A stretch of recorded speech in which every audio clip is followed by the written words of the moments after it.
but I know his seat pattern. Mm-hmm. And it's unique to him. Nobody else did it that I know Um, do you have a maker's mark? of. No, I have a maker's mark, and it's on this saddle for sure. I'm not sure if I had it when I built this saddle. Yeah, it's here. It's here on the side. My wife got me that. She had it machined in Las Vegas. And that was kind of hard to learn to use. But for at least half the time I built them, I guess I put my mark on. What was the process of learning how to use it? What was what The now? process of learning how to use the maker's mark. A large stank like a maker's mark. It's in here somewhere.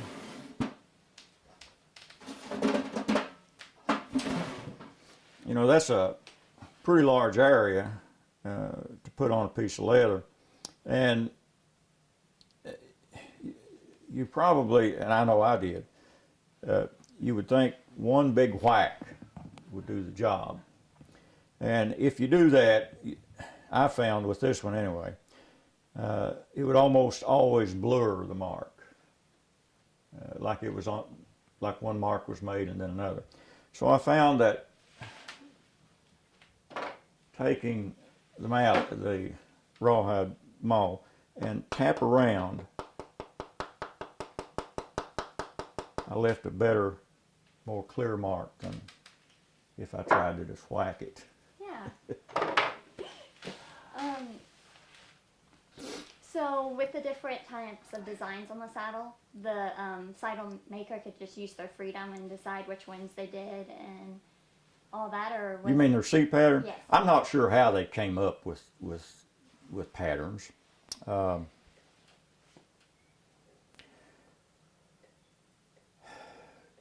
don't know whether they saw something that inspired them, whether they practiced and came up with something.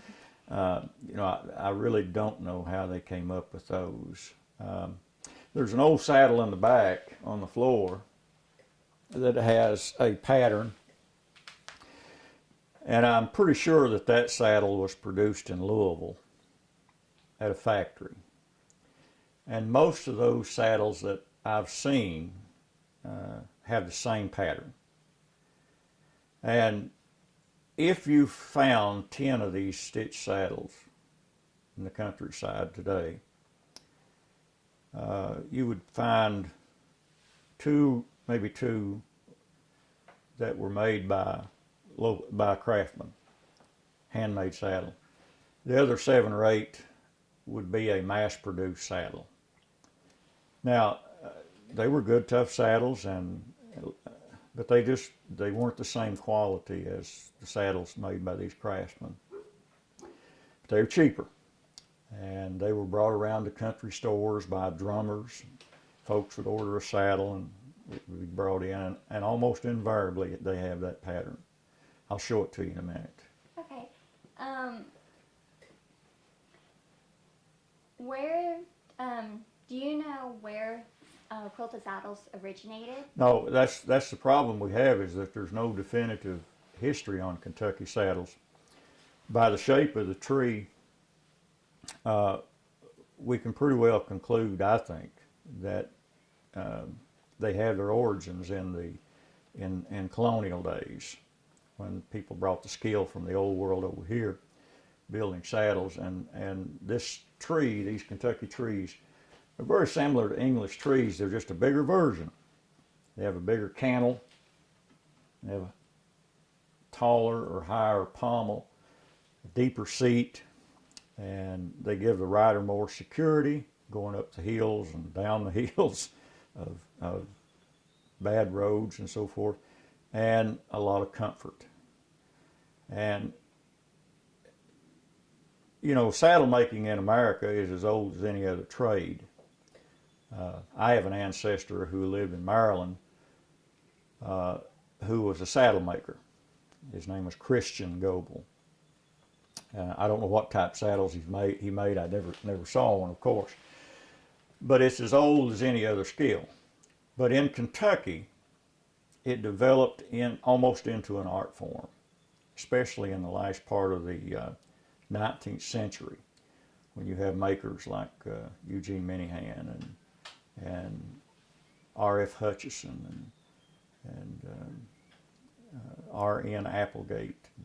Some of these guys who really developed a saddle that was so comfortable, they appealed to people all over.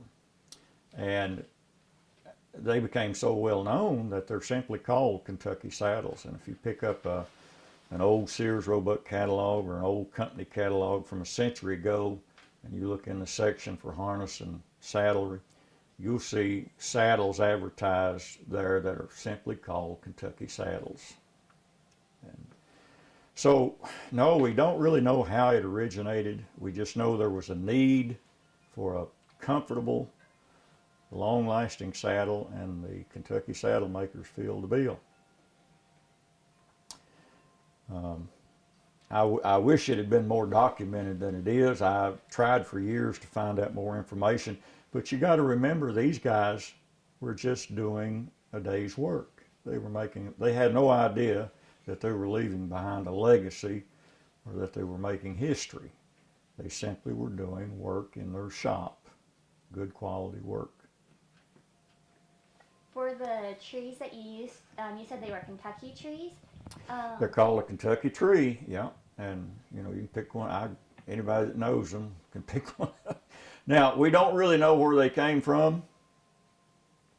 I know that there was a tree factory in Indiana called the Ben Schroeder Tree Factory. It's still there as a museum. And in some of the pictures you can see these trees. Now, you can also see western stock trees, but you can see plenty of these type trees. So I would assume that they supplied a lot of the trees. Okay. What about the other tools and like the leather? Where would that come from? Well, tannery business used to be big all over the United States. There were tanneries just about any big town. And in fact, I was telling you a few minutes ago, there used to be one in Ashland, Kentucky, the L.K. Lawrence leather tannery. They made specifically shoe sole leather, I think. But, you know, they would get their leather from some tannery. Now, there are not very many now. And the one I used, the leather that I used in just about all of my saddles was from a tannery that produces Herman Oak leather. I think it's the best domestic vegetable tanned leather that there is. And I just about crafted all my saddles out of 11 to 13 ounce skirting leather and 3 to 4 ounce strap sides for seats. And you need vegetable tan. I like vegetable tan because it produces the original look. You can use garment type seat leather. And I think that one up there probably is either biker or seat leather. You can get a lot of pretty colors. But I like the steer hide and the hand-raised look. Yeah. What are some techniques and methods that you picked up over the years once you found out how to put the cotton into the seat and all that stuff? Was there anything else that you found out? Well, the leather that I use, all the leather that I use, vegetable tan leather, has to be wet to work it. You know, you buy it from the retailers or wherever you get it. It's stiff, very neutral in color. You couldn't work with it at all. It's kind of like folding cardboard. But if you wet the leather, and vegetable tan will wet really well, then you can shape it, you can stretch it, you can do different things with it. When it dries, it retains that kind of shape. And if you tool it, you need to dampen it, you need to wet it so that when it dries, it retains the stamp or the tooling. There are several tricks in building these. Some of them I don't want to tell you. That's fine. That's fine. You don't have to.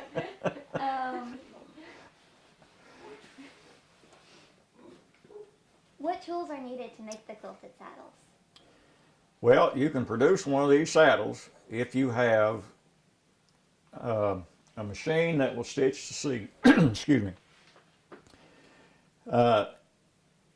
and a harness type machine that do the heavy stitching, good sharp knife, an edger for your leather, and some kind of slicking tool for the edges. You can build one of these saddles. I never dyed saddles. I never used dye. I colored about all my saddles with olive oil. You apply olive oil to the saddle when it's dry, take it out in the sunshine, leave it a few hours, and it'll tan just like you or I tan. And gives it a rich red look, I think. But there's not a lot of tools that you have to have. You know, these are some really good stitchers. This is an Adler harness stitcher. This is a clay shoe patcher, a long arm shoe patcher. And the reason I use that, it has a head that will turn 360 degrees. And you can do just about any of these curves and fingers and curly cues on that machine. And it worked well for me. Yeah. If you want to stop a minute, I'll put that fire back on. I got to turn the gas on. It's getting cold in here. If you want. Yeah. You guys getting cold?